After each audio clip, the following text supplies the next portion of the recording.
Olá! Chegou a hora de você ficar ainda mais informado. Confira os destaques desta edição.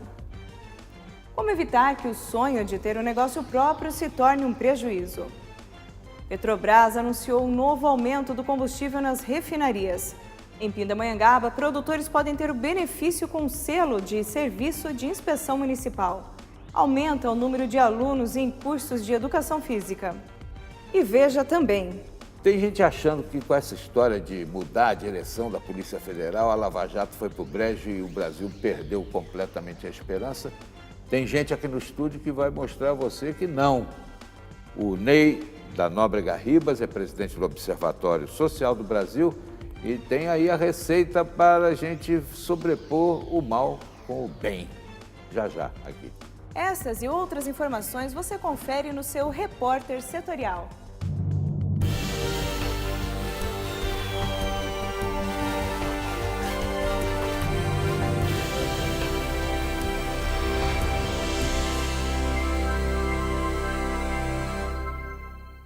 Olá, seja muito bem-vindo. Este é o Repórter Setorial, na TV digital e também na web.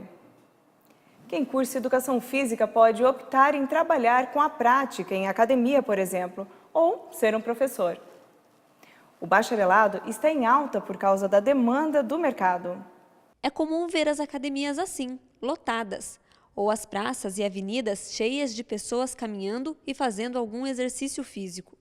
Hoje em dia, as pessoas estão se preocupando mais com o estilo de vida. Com isso, tem aumentado a procura por profissionais como o educador físico. E sabe onde essa demanda toda tem refletido? Nas universidades. Segundo o último censo da educação superior, em 2015, 35 mil estudantes se formaram em educação física e a grande maioria optou pelo bacharelado. Acredito que o momento da educação física, nessa perspectiva de qualidade de vida, o mercado está muito forte, Então a sociedade de alguma forma ela resolveu sair de casa e entender que a saúde, que a qualidade de vida dela está diretamente relacionada à atividade física. A sociedade tem procurado por esses serviços e naturalmente o espaço por esses profissionais acabam sendo bastante procurado e isso reflete nas matrículas na faculdade, Então a gente acaba tendo aí um número maior de opções de bacharel. Nesta faculdade, em Pindamonhangaba, 300 alunos cursam Educação Física e, segundo o coordenador Ivan Arruda, de cada 3 estudantes, 2 se habilitam em bacharelado. A Camila é um desses alunos. Ela pratica esportes há 17 anos e acabou de ser chamada para participar da Seleção Brasileira de Futsal.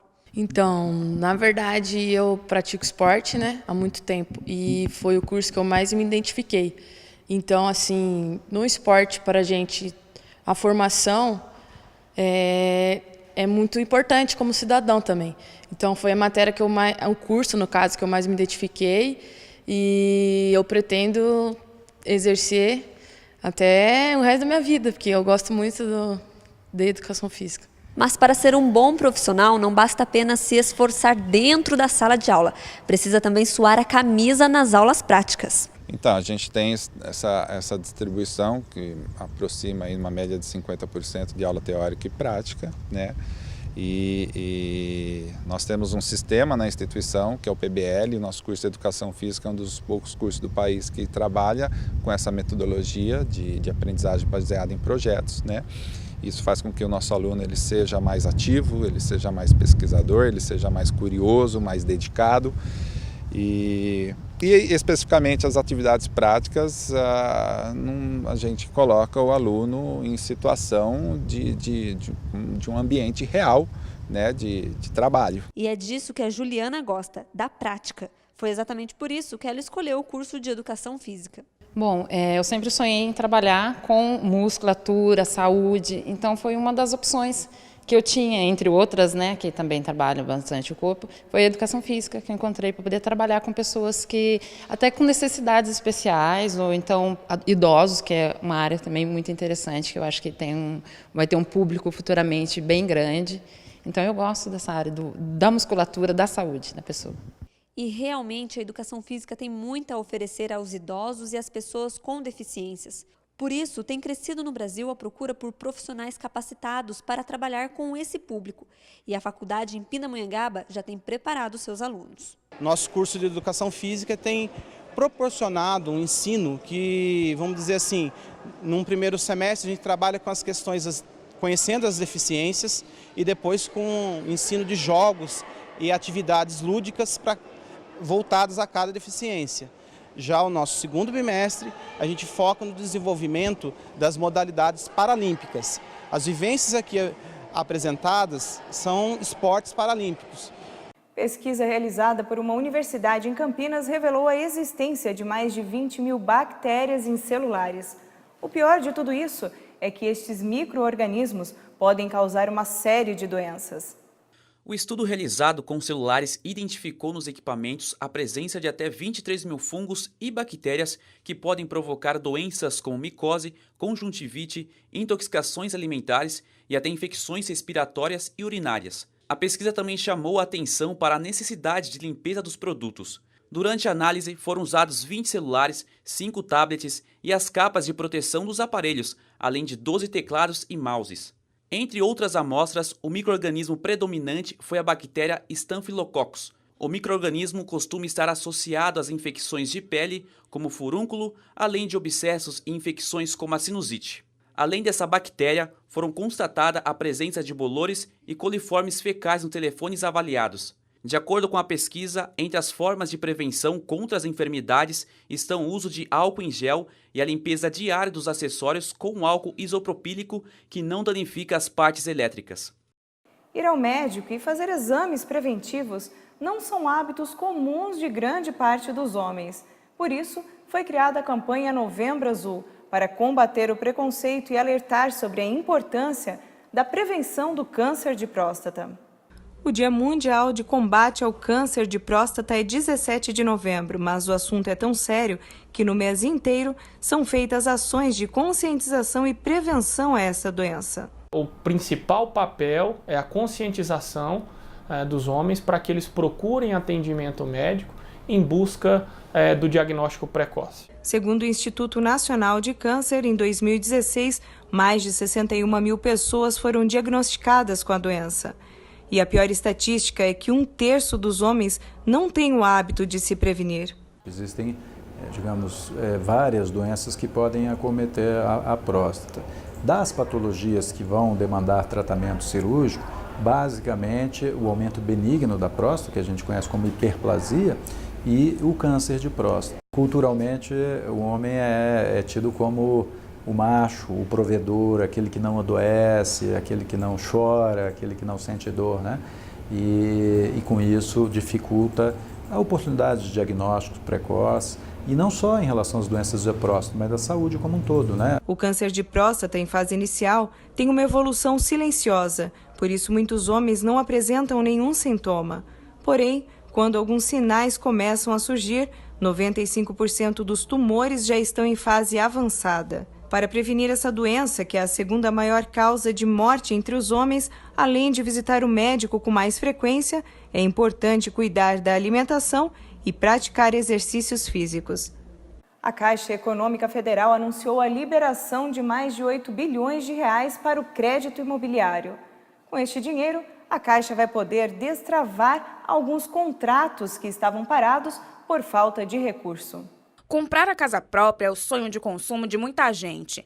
Mas desde que a Caixa Econômica Federal, responsável pela maior parte dos financiamentos habitacionais, suspendeu a assinatura dos contratos de compra e venda, o tão sonhado imóvel ficou cada vez mais longe. As propostas de financiamento não conseguiram sair do papel por falta de recurso da financeira. A Caixa Econômica, inclusive, mudou as regras de pagamento e começou a exigir metade do valor total do imóvel como entrada. Mesmo com as propostas de crédito aprovadas pelo banco, os processos ficaram travados, sem assinatura dos contratos, e por isso os compradores ficaram com medo de perder o imóvel. Mas agora a Caixa Econômica Federal anunciou que vai liberar 8 bilhões e 700 milhões de reais até o dia 30 de novembro para destravar os contratos de créditos imobiliários. A Caixa Caixa vai conseguir repassar o valor porque foi disponibilizado um orçamento suplementar tirado do FGTS para o crédito imobiliário. Em nota, a Caixa Econômica afirmou que com essa suplementação vai garantir recursos suficientes para normalizar o ritmo das contratações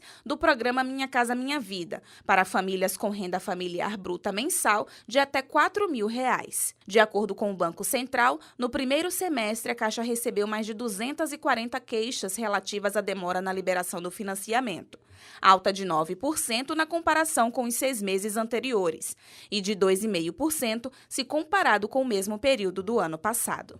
Vamos ao comentário de hoje.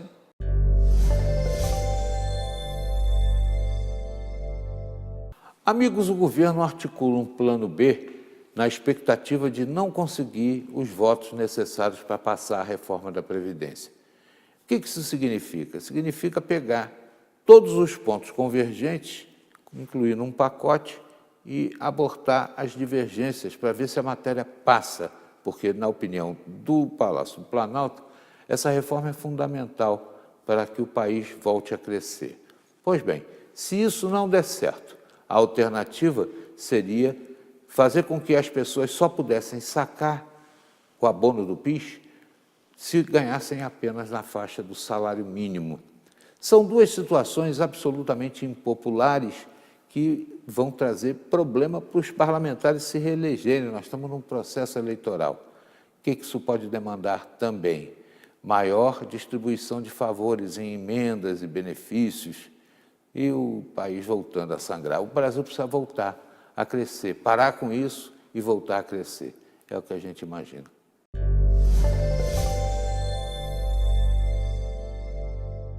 A Câmara dos Deputados está se movimentando em torno de um projeto de emenda à Constituição que legaliza os salários acima do teto constitucional.